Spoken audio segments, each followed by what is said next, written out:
time, better call correct. Ain't playing at your best, then you will get left. If it don't involve money, then I don't accept. If it don't involve money, then I don't accept.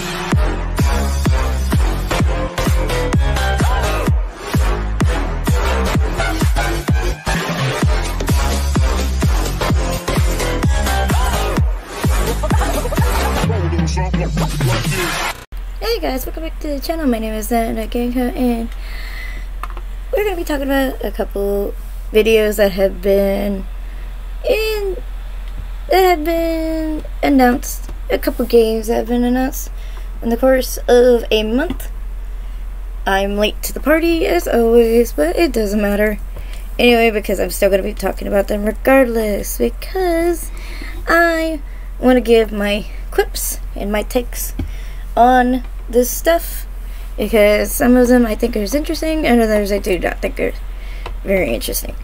Let's start off with Bendy the Cage, which is the next installment for the Bendy franchise, and it has been all over the place. People have been talking about it constantly. I haven't really looked at anything to show for it, especially anything, of course, obviously, since I'm subscribed to Super Horror Bro, I haven't watched anything he's put out on the subject matter either, mostly because I never played Bendy and the Dark Revival. Y'all saw me play partially through Bendy and the Ink Machine, and I didn't really feel like finishing it at the moment, mostly because, well, let's go over there. Anyway, I just felt like talking about this game, see what it has to hold for, and see if anything's gonna be pretty damn interesting. So let's go ahead and look at the video.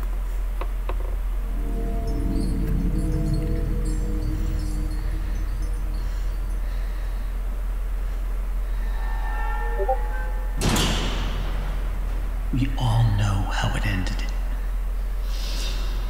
How Audrey stood against the Ink Demon.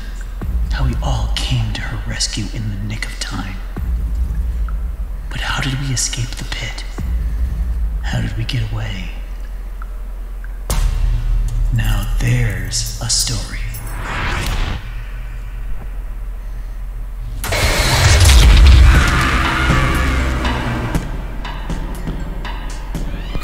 I regret having it that loud.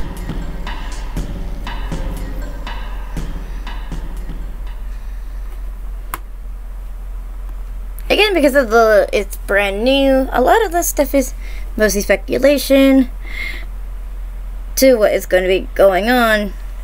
For what we know, since the ending of Bendy and the Dark Revival, Audrey managed to overcome the Ink Demon itself and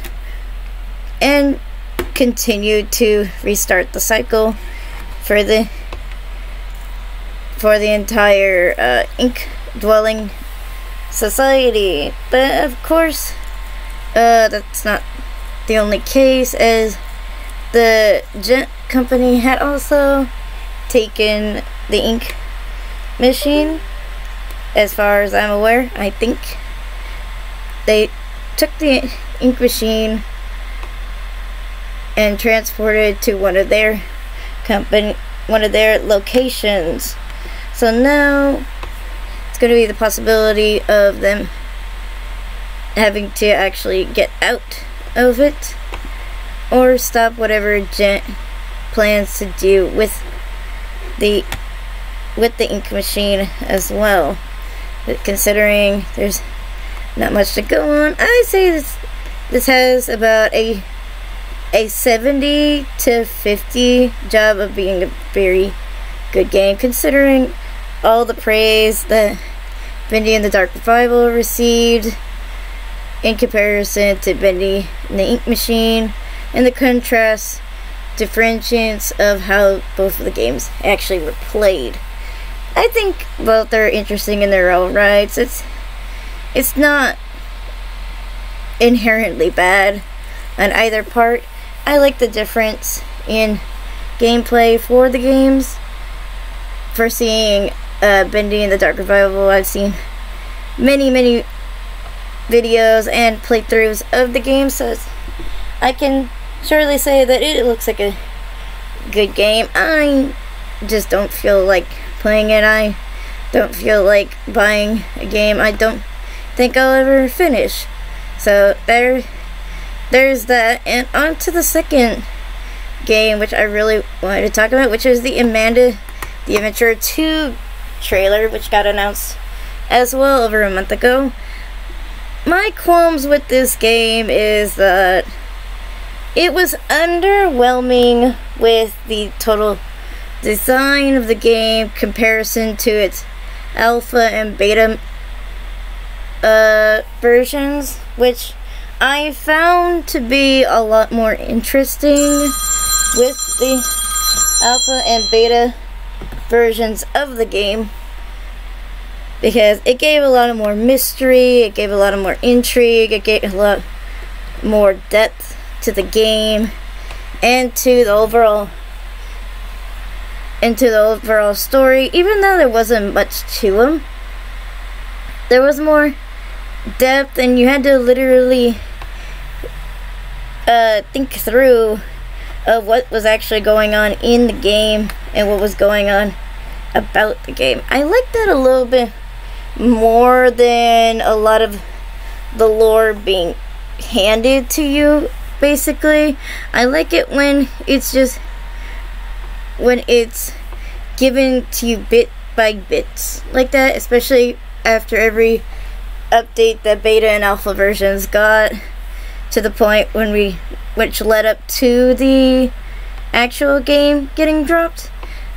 So the problem is with for me with beta and alpha modes or early access modes compared to the actual games themselves, is that they change drastically from the overall product of the game when it's officially released, and sometimes it could be almost unrecognizable from the very start.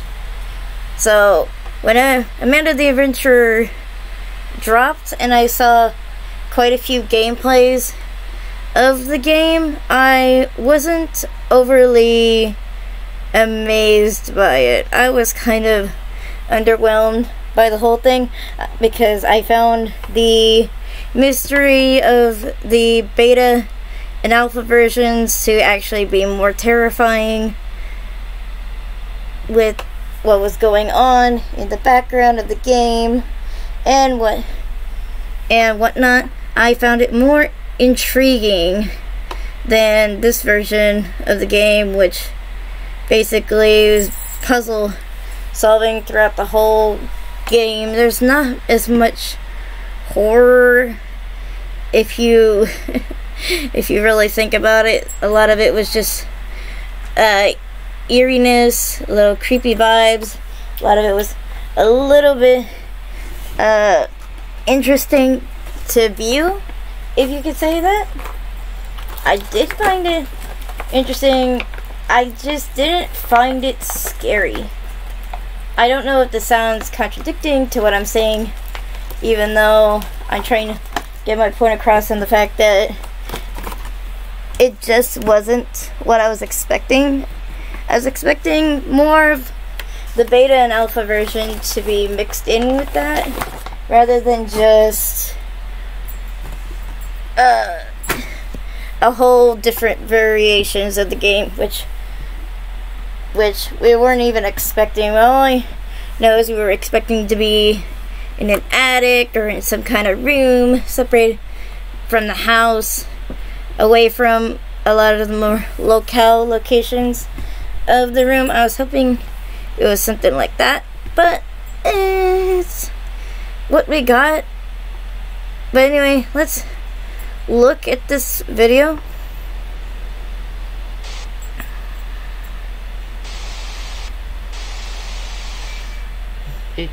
Is it on?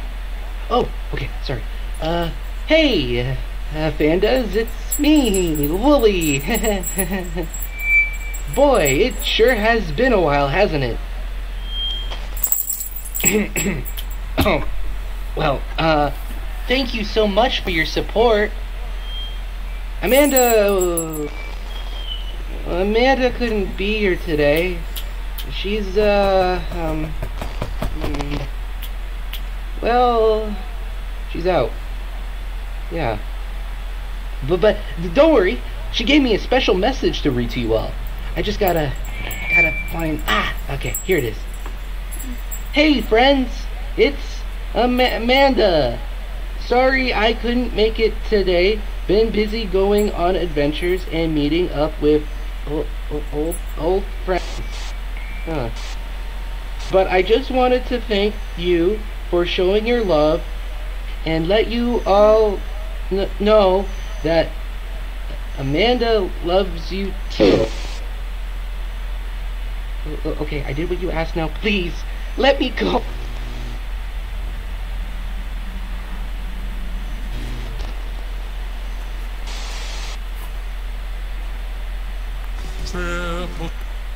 But anyway, so since viewing that video, it shows a little bit more depth to what's going to be happening in the next game. Just a little bit. It's not all that much showing what is happening, as more like giving way to what could be happening in the next video. I'm not really sure all that much, though. It's not as very interesting.